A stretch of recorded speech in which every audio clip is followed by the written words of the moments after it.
കഴിഞ്ഞ ഏതാനും ദിവസങ്ങളായി ചില പോലീസ് നേതാക്കളും കുറേ സുഡാപ്പികളും പിന്നെ മോദിജിയെ എങ്ങനെയും എതിർക്കണമെന്ന് കരുതുന്ന ചില ആട്ടിൻകുട്ടികളുടെ നേതാക്കന്മാരും ഒക്കെ പോസ്റ്റുകൾ ഇടുന്നുണ്ട്. അതായത് സെൻകുമാറും ശ്രീലേഖയും പെൻഷൻ വാങ്ങിക്കൊണ്ട് പോലീസിനെ കുറ്റം പറയുന്നു, പോലീസിനെ ആക്രമിക്കാൻ പറയുന്നു എന്നൊക്കെ. ഏതായാലും സെൻകുമാറിന് ഒന്നേ പറയാനുള്ളൂ, പോലീസിനെ ആക്രമിക്കാനോ പോലീസ് സ്റ്റേഷൻ ആക്രമിക്കാനോ ഞാൻ പറഞ്ഞിട്ടില്ല. ശ്രീലേഖ പറഞ്ഞു ഇല്ലേ എന്നുള്ളത് ശ്രീലേഖയോട് ചോദിക്കുക. ഏതായാലും ഞാൻ പ്രസംഗിച്ചത് മുഴുവൻ മാധ്യമങ്ങളുടെ മുമ്പിലാണ്. അവിടെ പറഞ്ഞത് തെറ്റ് ചെയ്ത പോലീസ് ഓഫീസർക്കെതിരെ കർശനമായ നടപടികൾ പോലീസ് ഡിപ്പാർട്ട്മെൻറ്റും സർക്കാരും സ്വീകരിക്കുക എന്നുള്ളതാണ്. മറ്റു കാര്യങ്ങൾ പറഞ്ഞത് അവിടെ സഖാക്കൾ എങ്ങനെ സംഖ്യകളാകുന്നു എന്നതിനെ പറ്റിയാണ്. റെജി ലൂക്കോസ് അടക്കം സഖാക്കൾ എങ്ങനെ സംഖ്യകളായി എന്ന് നോക്കിയാൽ മതി. AKG സെൻറ്ററിന് കാവി കളർ അടിച്ചിരിക്കുന്നത് തന്നെ സംഖ്യയാകാനുള്ള ഒരു തയ്യാറെടുപ്പാണ് എന്നൊക്കെയാണ് ഞാൻ പറഞ്ഞത്.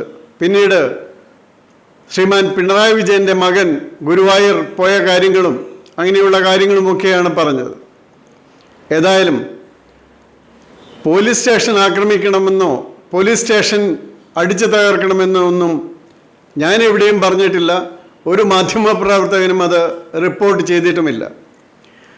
പിന്നത്തെ കാര്യം, ഒരാൾ റിട്ടയർ ചെയ്താൽ ഏത് പാർട്ടിയിൽ ചേരണം, എങ്ങനെ പ്രവർത്തിക്കണമെന്നുള്ളത് അയാൾ തികച്ചും സ്വതന്ത്രനാണ്. കേരളത്തിൽ ആദ്യത്തെ ആഭ്യന്തരമന്ത്രിയായിരുന്ന VR കൃഷ്ണയ്യർ, CPMൻ്റെ സഹയാത്രികൻ, CPMൻ്റെ ആഭ്യന്തരമന്ത്രി, പിന്നീട് ഏറ്റവും നിഷ്പക്ഷത പാലിക്കേണ്ട സുപ്രീം കോടതി ജഡ്ജിയായി മഹത്തായ ജഡ്ജ്മെൻറ്റുകൾ എഴുതി. S കൃഷ്ണകുമാർ IASൽ നിന്ന് വോളണ്ടറി റിട്ടയർമെൻ്റ് എടുത്ത് MP ആയി, മന്ത്രിയായി. അതുപോലെ നിരവധി പേരുണ്ട് കേരളത്തിൽ നിന്ന് തന്നെ ഉദാഹരണങ്ങൾ കൊടുക്കാനായിട്ട്. അവർക്കൊന്നുമില്ലാത്ത പ്രത്യേകതകൾ എന്താണാവോ ശ്രീലേഖയ്ക്കും സെൻകുമാറിനും ഉണ്ടാകുന്നത്? ശ്രീലേഖ ഇന്നൊരു കൗൺസിലറാണ്. അവർ കൗൺസിലറുടെ ജോലി ചെയ്യും. MLA ആയാൽ MLAയുടെ ജോലിയും ചെയ്യും. ഈ MLAമാരും മന്ത്രിമാരുമൊക്കെ അവരും പെൻഷനും എല്ലാം വാങ്ങുന്നുണ്ട്. അവരെല്ലാം എന്താണ് ചെയ്യുന്നത്? അപ്പോൾ അതുകൊണ്ട് അവർക്ക് ആർക്കുമില്ലാത്ത, VR കൃഷ്ണയ്യർക്കില്ലാത്ത, അതുപോലെ കൃഷ്ണകുമാറിനില്ലാത്ത, അതുപോലെ CPMൽ ചേർന്ന് കൗൺസിലേഴ്സും പഞ്ചായത്ത് മെമ്പേഴ്സുമായിട്ടുള്ള പോലീസ് ഉദ്യോഗസ്ഥർക്കില്ലാത്ത പ്രത്യേകതകളൊന്നും വേണ്ട. ഒരു പോലീസ് നേതാവുണ്ട്, കഴിഞ്ഞ 10 വർഷമായിട്ട് കാൽ കാശിന് ഉപകാരം പോലീസിന് കൊടുക്കാൻ പറ്റാത്ത, അയാളുടെ പേര് പോലും പറയാൻ നറയ്ക്കുന്നതുകൊണ്ട് ഞാൻ പറയുന്നില്ല. കാരണം എത്ര കാല് നക്കിയിട്ടും 10 വർഷം കൊണ്ട് പോലീസിന് ഒരു കാര്യം പോലും ചെയ്തു കൊടുക്കാൻ പറ്റിയിട്ടില്ല. കേരളത്തിലെ പോലീസ് ഉദ്യോഗസ്ഥർക്കറിയാം ഞാൻ അവർക്ക് വേണ്ടി എന്തൊക്കെ ചെയ്തിട്ടുണ്ടെന്ന്. അത് പുറ്റിങ്ങിലെ വെടിക്കെട്ട് അപകടത്തിൻ്റെ സമയത്തായാലും അതുപോലെയുള്ള സന്ദർഭങ്ങളിലായാലും എല്ലാ സമയത്തും ആ പോലീസിനെല്ലാം അറിയാം അവർക്ക് എവിടെ നിന്നാണ് സംരക്ഷണം കിട്ടിയതെന്ന്. എന്നാൽ ഇപ്പോൾ ആരെയും സസ്പെൻഡ് ചെയ്യണ്ടേ?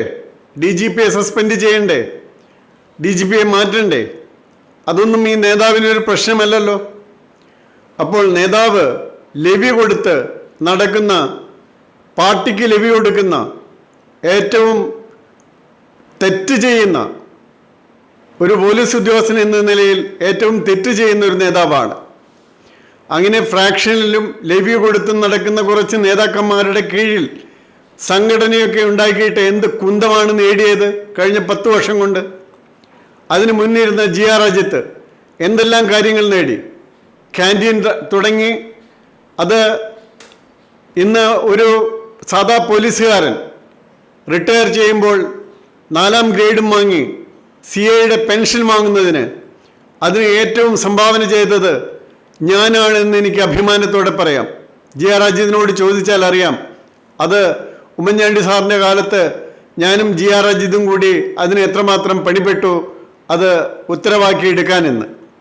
അപ്പോൾ അങ്ങനെയുള്ള സംഭാവനകളൊക്കെ ചെയ്തിട്ടുള്ള എൻ്റെ അടുത്താണ് വേദാന്ത പ്രസംഗം നടത്തുന്നത്, ചാരിത്ര പ്രസംഗം നടത്തുന്നത്. നിങ്ങളൊക്കെ രക്ഷാപ്രവർത്തനം എന്ന് പറഞ്ഞ് മാർക്സിസ്റ്റുകാർ ചെയ്തവർക്ക് അവരെയെല്ലാം രക്ഷാപ്രവർത്തകരായും അടികിട്ടിയവരെ പ്രതികളായും കേസുകളെടുക്കാൻ രാഷ്ട്രീയം മാത്രം നോക്കി നടന്നവരാണ്. അങ്ങനെ രാഷ്ട്രീയം മാത്രം നോക്കി കഴിഞ്ഞ് 10 വർഷം നടന്ന ഇപ്പോൾ ഇലക്ഷൻ നടത്തി കഴിഞ്ഞ് പെട്ടിയിലിരിക്കുന്ന വോട്ടുകൾ പറയും എങ്ങോട്ടാണ് പോകുന്നതെന്ന്. ഏതായാലും എനിക്കൊരു കാര്യം പറയാൻ പറ്റും. ജി ആർ അജിതിനെ പോലെ പോലീസിന് നിരവധി കാര്യങ്ങൾ സംഭാവന ചെയ്ത എന്താ ആ ജി ആർ അജിതിനെ തോൽപ്പിക്കാൻ പറ്റുമോ? നിങ്ങൾക്ക് നിങ്ങളുടെ സർവ്വസന്നാഹവും എടുത്തിട്ട് തിരുവനന്തപുരത്തുള്ള പോലീസ് കോഓപ്പറേറ്റീവ് സൊസൈറ്റിയുടെ ഇലക്ഷനിൽ ഓരോ തവണയും കൂടുതൽ വോട്ടോടെ അജിത് ജയിച്ചില്ലേ? പോലീസിന് വേണ്ടി ചെയ്തവരെ പോലീസുകാർക്ക് മനസ്സിലാകും. അതിന് തന്നെ പോലുള്ള നേതാക്കന്മാരുടെ ഒരു റെക്കമെൻഡേഷൻ വേണ്ട. പിന്നെ തൻ്റെ സല്യൂട്ടോ തൻ്റെ സഹായമോ കിട്ടിയിട്ടല്ല ഞാൻ റിട്ടയർ ചെയ്തിട്ട് ജീവിച്ചതും. റിട്ടയർ ചെയ്ത ഉടനെ മുതൽ എനിക്കെതിരെ 100 കണക്കിന് കേസെടുത്തപ്പോഴൊന്നും കണ്ടില്ലല്ലോ തൻ്റെ ഈ പരിവേദനം. അപ്പോൾ അതിനെല്ലാം കൂട്ടുനിന്നിട്ട് ഇപ്പോഴാണ് പറയുന്നത് അത് പോലീസിന് എതിരെ പ്രസംഗിച്ചുവെന്ന്. ഞാൻ പരസ്യമായിട്ടാണ് പ്രസംഗിച്ചത്, രഹസ്യമായിട്ടല്ല. തന്നെപ്പോലെ രഹസ്യമായി ലവി കൊടുക്കുന്നവനുമല്ല എന്ന് മനസ്സിലാക്കുക. അപ്പോൾ അതുകൊണ്ട് നിങ്ങൾ മനസ്സിലാക്കുക, ഇത് റിട്ടയർ ചെയ്തതിന് ശേഷം അയാളുടെ ജീവിതം എങ്ങനെ നയിക്കണമെന്നുള്ളത് ആ വ്യക്തിയുടെ സ്വാതന്ത്ര്യമാണ്. അയാൾ തികച്ചും സ്വതന്ത്രനാണ്.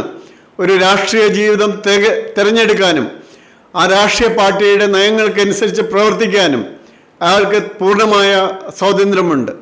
ഇന്ത്യൻ ഭരണഘടനയോടും നിയമങ്ങളോടും കൂറ് പുലർത്തി തന്നെയാണ് ഞങ്ങൾ പ്രവർത്തിക്കുന്നത്. അതല്ലാതെ ഇവിടെ പലരും ഉദ്ദേശിക്കുന്നത് പോലെ ഒരു ഇസ്ലാമിക് സ്റ്റേറ്റ് ഉണ്ടാക്കാനോ ഒന്നിനുമല്ല പ്രവർത്തിക്കുന്നത്. അതുകൂടി വ്യക്തമായിട്ട് പറയാം. അവർക്കും വലിയ കഴപ്പുണ്ട്. കാരണം പലപ്പോഴും രഹസ്യമായി ഇരുന്ന പല സംഗതികളും പുറത്തു വന്നു. അവരുടെ പദ്ധതികൾ നടപ്പാക്കാതെ പോയി എന്നുള്ളതിലുള്ള വിഷമമുണ്ട്. അതുകൊണ്ട് ഒരിക്കൽ കൂടി പറയാണ്, നേതാവേ, നിന്റെ പേര് ഞാൻ പറയുന്നില്ല, നീ ഇട്ട പോസ്റ്റ് കൊണ്ട് നിനക്ക് അറിയാം. നീ കഴിഞ്ഞ 10ഓളം വർഷങ്ങളായി പ്രൊമോഷൻ കിട്ടി SI ആയി പോലീസ് അസോസിയേഷൻ്റെ നേതാവായിരിക്കുകയാണ്. കാശിന് എന്തെങ്കിലും ഗുണം പോലീസിന് ഈ സർക്കാർ പോകുന്നതിന് മുമ്പ് ചെയ്യാൻ നോക്ക്.